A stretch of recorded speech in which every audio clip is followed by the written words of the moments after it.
Pernikahan yang seharusnya menjadi puncak cinta, bagi Raihan, adalah pelarian.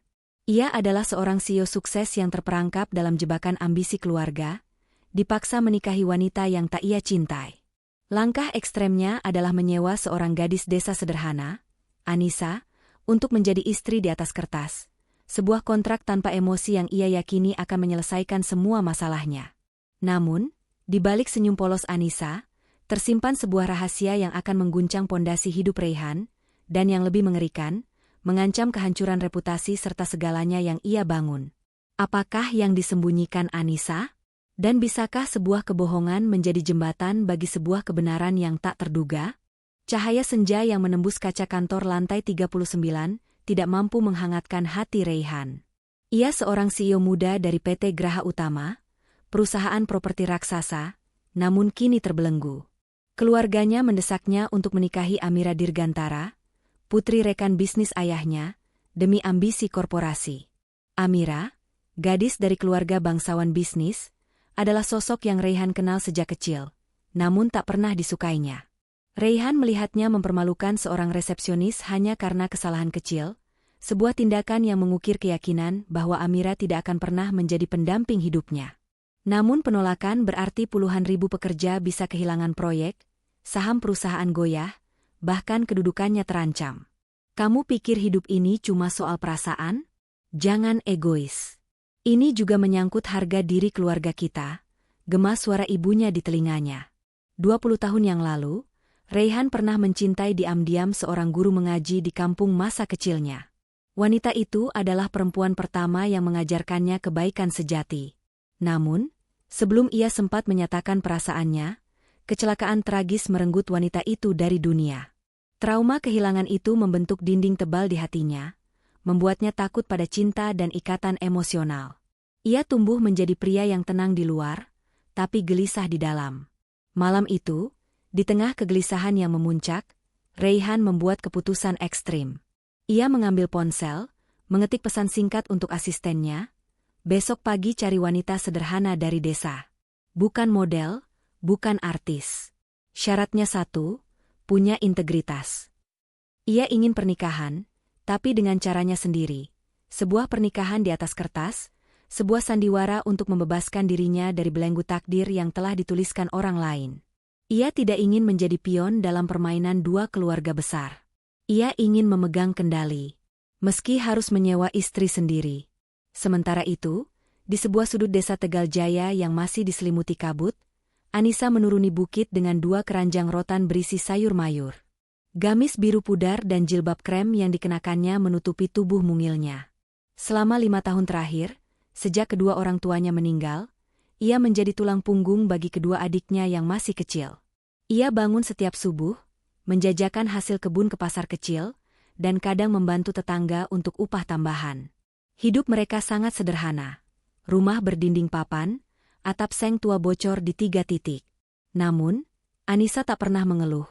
Ia percaya pada keikhlasan dan kejujuran. Jika hidup dijalani dengan ikhlas dan jujur, akan ada jalan keluar yang disiapkan oleh Allah, bisiknya dalam hati. Pagi itu, takdir membawa langkahnya bertemu dengan Pak Hendra, sopir Raihan, yang tergeletak pingsan di pinggir jalan. Tanpa ragu, Anissa menolong pria itu, membawanya ke bidan desa. Kebaikan kecil itu, tanpa ia sadari, akan menjadi jembatan menuju dunia yang sama sekali asing.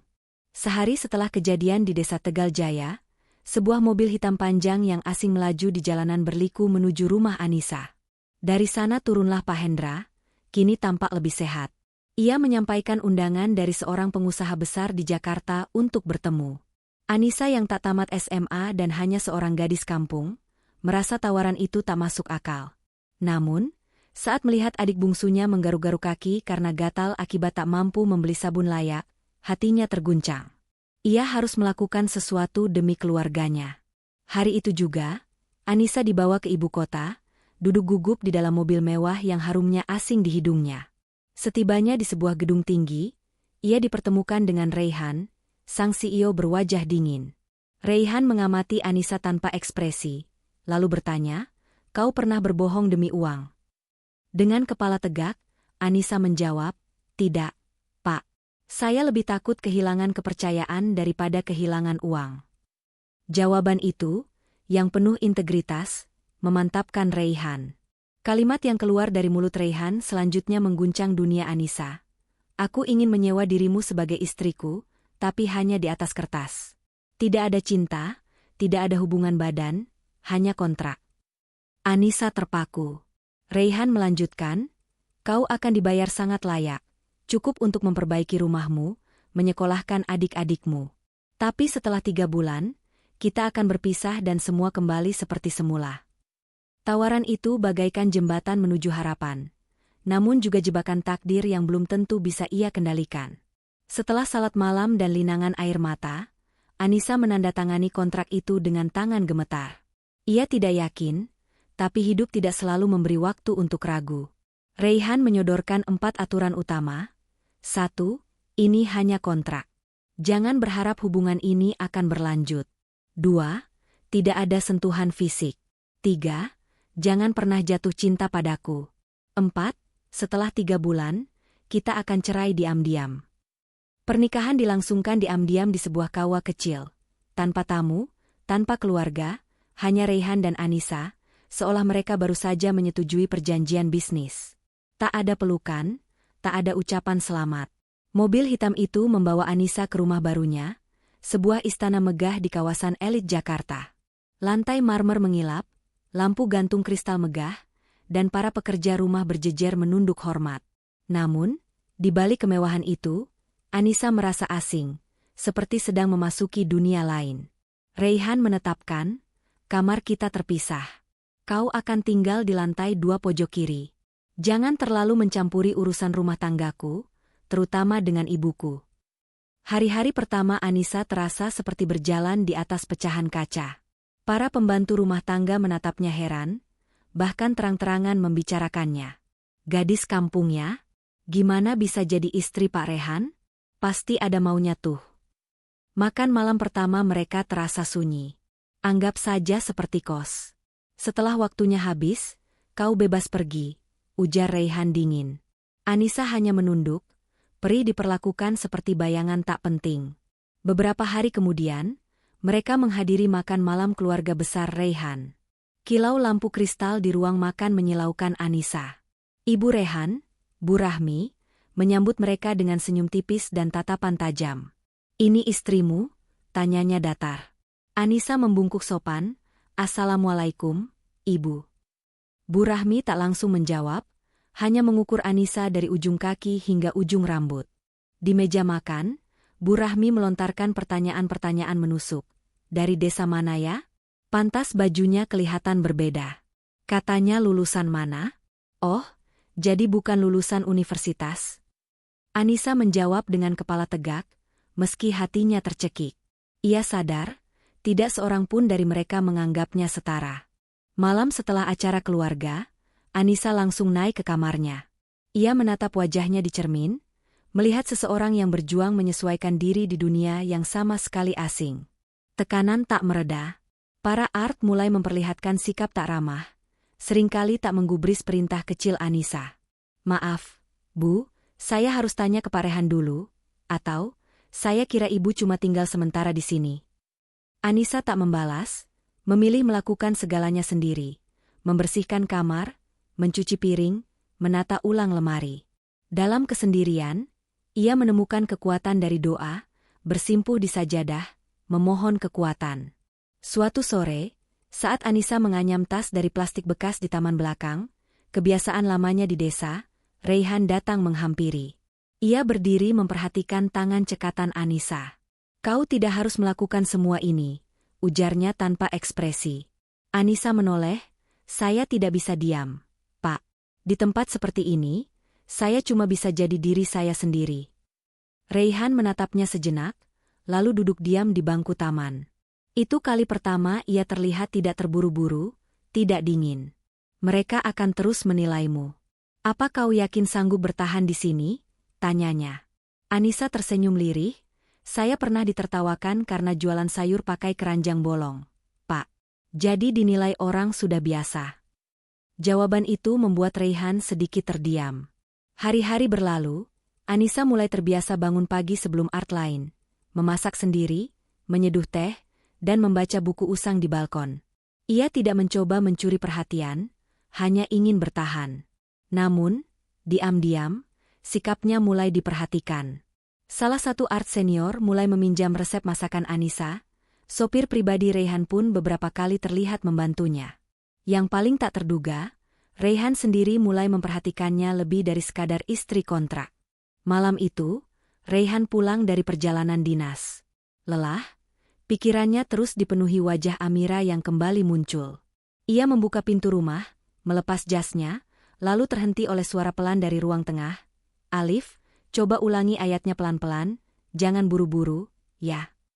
Raihan mendekat, dari balik tirai, ia melihat Anissa duduk bersila mengenakan gamis coklat sederhana, membimbing dua anak laki-laki lusuh membaca Al-Quran kecil. Tak ada kamera, tak ada tamu, tak ada pamrih, hanya ketulusan yang terpancar. Hatinya yang dingin, penuh batas, terasa diguncang perlahan. Ia teringat sosok wanita yang dulu pernah mengajarinya hal serupa. Namun, sebelum pikirannya tenggelam, suara langkah pelan terdengar di belakangnya. Raihan. Amira berdiri di ambang pintu, rambut panjang terurai, gaun elegan membalut tubuh rampingnya, senyum tipis di bibir. "Aku dengar kau sudah menikah," ucapnya ringan. "Dengan gadis desa?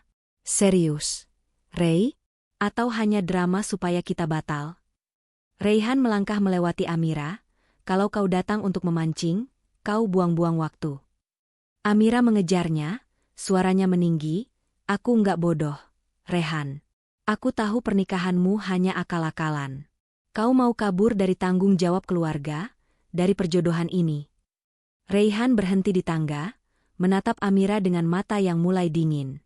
"Aku enggak kabur. Aku memilih sendiri. Bukan karena tidak mau menikah. Tapi karena aku tahu siapa yang layak kucintai dan siapa yang tidak." Ucapan itu membuat Amira terdiam sejenak. "Kau tahu, Ray, aku bisa menjatuhkanmu kapan saja. Aku masih punya pengaruh di perusahaan ayahku, dan semua tahu siapa diriku." Raihan membalas pelan namun tajam. "Kau boleh punya kekuasaan, tapi kau tidak akan pernah punya kendali atas hatiku." Keesokan paginya, kabar kehadiran Amira menyebar ke seluruh keluarga besar Raihan. Ibunya, Bu Rahmi, menelepon dengan kemarahan tersembunyi. "Raihan, kenapa kamu tidak beritahu Mama bahwa Amira datang? Kau tahu keluarga Dirgantara itu penting untuk bisnis kita." Raihan menjawab lelah, "Sudah cukup, Ma. Aku lelah pura-pura setuju hanya demi keuntungan." Lalu wanita itu, "Anissa, apa kamu benar-benar percaya dia layak jadi bagian dari kita?" Untuk pertama kalinya, Raihan tidak langsung menjawab, bimbang. Hari-hari berikutnya, suasana rumah kembali berubah. Raihan lebih banyak diam, pulang larut malam, bahkan kadang tidak pulang sama sekali. Namun setiap kali muncul, ia memperhatikan Anissa dari kejauhan, melihat bagaimana gadis itu tetap menjaga jarak, tetap melayani dengan sopan, tetap tidak meminta apapun. Anissa tidak pernah bertanya kemana Raihan pergi. Ia hanya menyiapkan teh hangat setiap malam, meletakkannya di meja ruang tamu, dan pergi tanpa suara. Tapi teh itu selalu habis, meski Raihan tak pernah mengucapkan terima kasih. Suatu malam, Raihan menghampirinya di dapur saat Anissa sedang mencuci piring. "Kenapa kau melakukan semua ini?" tanyanya tiba-tiba. Anissa menoleh kaget. "Semua apa, Pak? Bersikap baik? Tetap sabar? Padahal kau tahu ini semua hanya kontrak. Apa kau berharap sesuatu?" Anissa menunduk, suaranya pelan. "Saya tidak berharap apapun dari Bapak. Saya hanya ingin jaga amanah. Saya tahu posisi saya. Saya tahu ini semua akan berakhir suatu hari nanti." Jawaban itu membuat Raihan tak bisa berkata apa-apa. Hatinya semakin kacau. Di sisi lain, Amira mulai bergerak. Ia diam-diam menemui Ibu Raihan dan menyusun strategi untuk membongkar kebenaran pernikahan kontrak ini. Dengan bantuan media dan relasi, Amira mulai menggiring opini publik bahwa ada skandal tersembunyi di balik pernikahan Raihan. Sementara itu, Anissa merasakan tekanan yang makin kuat. Beberapa Art rumah mulai menjauhinya lagi, bahkan terang-terangan menyindirnya. "Pura-pura kalem. Padahal nggak tahu siapa dia sebenarnya. Mungkin cuma numpang tenar ya. Anissa tak melawan, ia memilih diam. Namun di balik diamnya, pikirannya mulai kacau. Suatu sore, Anissa sedang menyapu taman ketika Raihan tiba-tiba datang. Wajahnya lelah, tapi tatapannya tertuju langsung padanya. Besok ikut aku ke acara keluarga. Aku ingin mereka lihat kau. Anissa kaget. Tapi saya pikir Bapak tidak ingin saya terlalu menonjol. Raihan menatapnya lama, kali ini beda. Aku ingin mereka lihat siapa yang sebenarnya lebih layak dihormati. Bukan karena gelar, tapi karena hati. Anissa hanya bisa menunduk. Suaranya tercekat. Pagi itu, Anissa melangkah keluar kamar dengan hati penuh kegelisahan. Gaun biru muda yang dikenakannya membuatnya tampak bersih dan anggun. Di balik senyumnya yang tenang, ada gemuruh dalam dada. Raihan sudah menunggu di ruang tamu, wajahnya seperti biasa tenang, nyaris tanpa ekspresi. Tapi saat melihat Anissa turun perlahan, sorot matanya berubah sesaat. Kau siap? Tanyanya pendek. Anissa mengangguk, insya Allah saya siap. Mereka pergi ke villa keluarga besar Raihan di puncak. Saat turun dari mobil, semua mata tertuju pada mereka. Dan di tengah kerumunan itu, Bu Rahmi melangkah pelan dengan senyum lebih tipis. Akhirnya datang juga. Lama sekali menunggu. Setelah salam, tatapan sang ibu beralih ke Anissa. Cantik juga. Gaunnya pas. Meski kelihatan belum terbiasa. Sambutan itu dingin, bahkan menusuk. Di meja makan, Bu Rahmi meminta Anissa duduk di sampingnya. Bagaimana kehidupanmu sebelum menikah? Tanyanya. Anissa menjawab jujur, saya hidup sederhana, Bu. Bantu jualan di pasar juga mengurus adik-adik saya. Tidak pernah sekolah tinggi. Bu Rahmi dengan nada sarkastik yang tidak disembunyikan berkata, dan sekarang jadi istri CEO. Lompatan yang sangat luar biasa, ya? Anissa tersenyum, rezeki dan jalan hidup tiap orang memang beda-beda, Bu. Saya percaya Allah sudah atur semuanya. Ucapan itu membuat beberapa orang menoleh, ada yang kagum, ada pula yang menahan senyum sinis. Bu Rahmi meletakkan sendoknya dengan suara sengaja dibuat keras. Kalau kau percaya Allah yang mengatur, maka kau juga pasti tahu bahwa menjadi istri dari orang seperti Raihan itu bukan hanya soal cinta atau kebaikan hati, tapi soal kapasitas, soal kemampuan berdiri sejajar. Anissa menunduk, menahan air mata. Insya Allah saya tahu, Bu.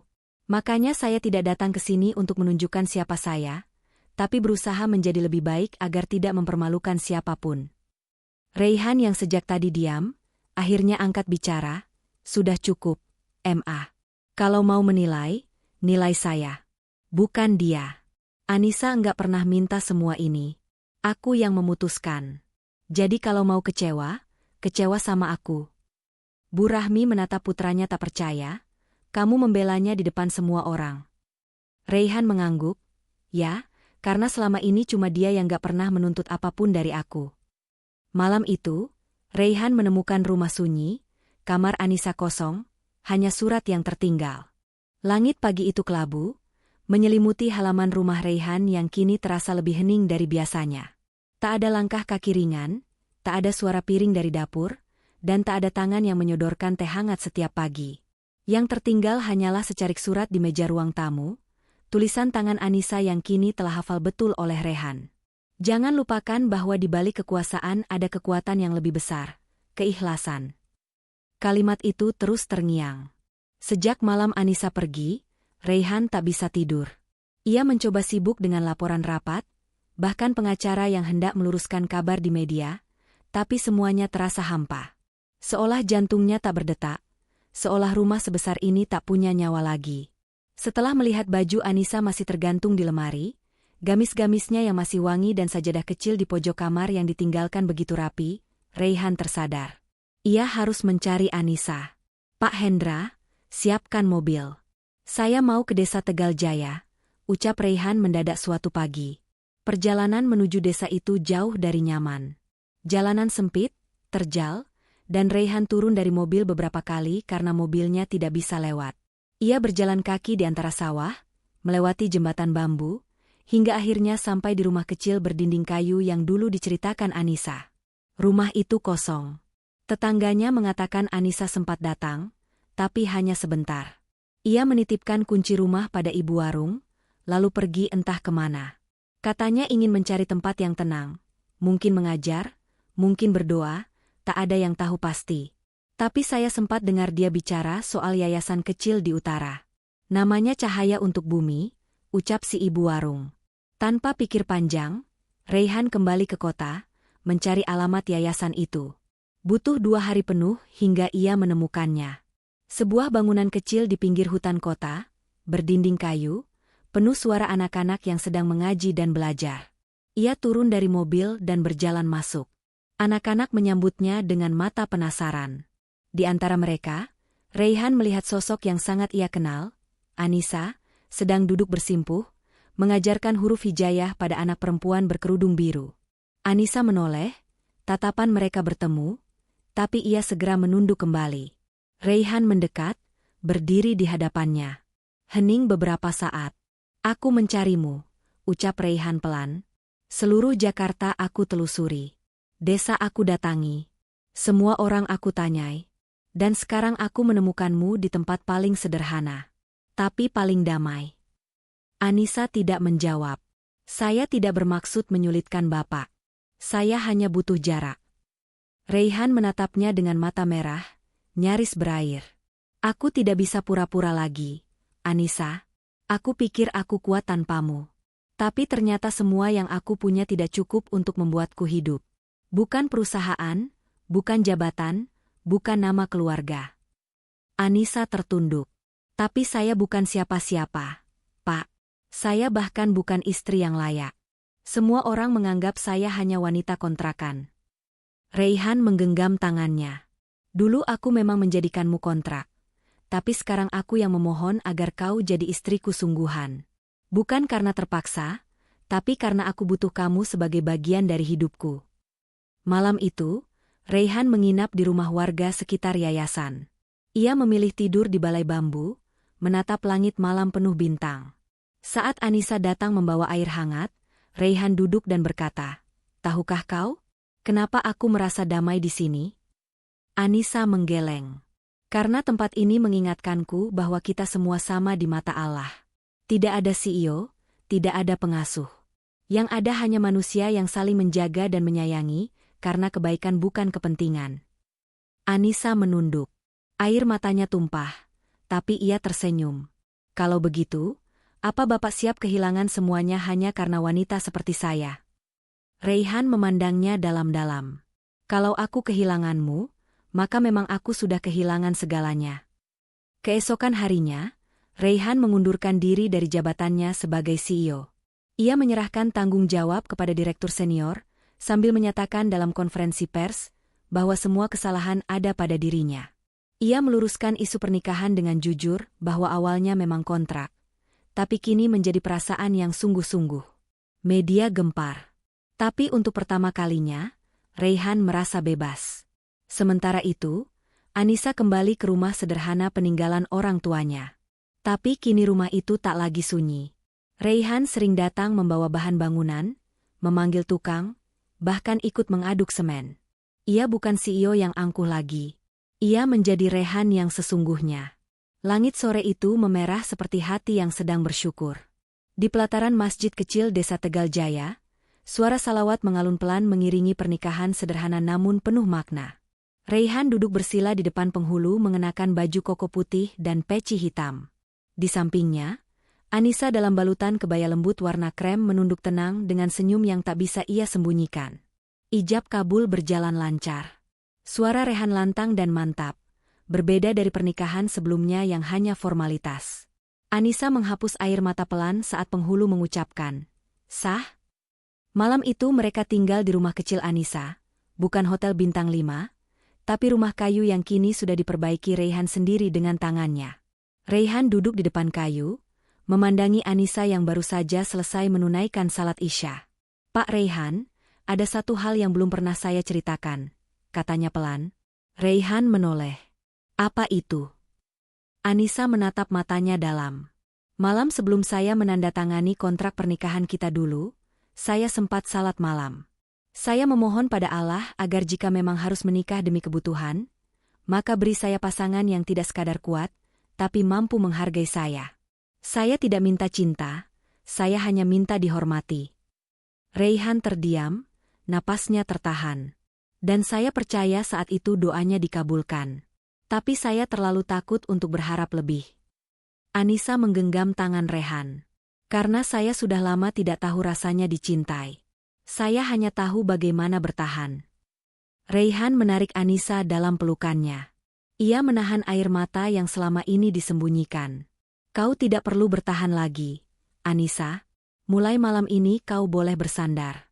Aku akan jadi rumahmu.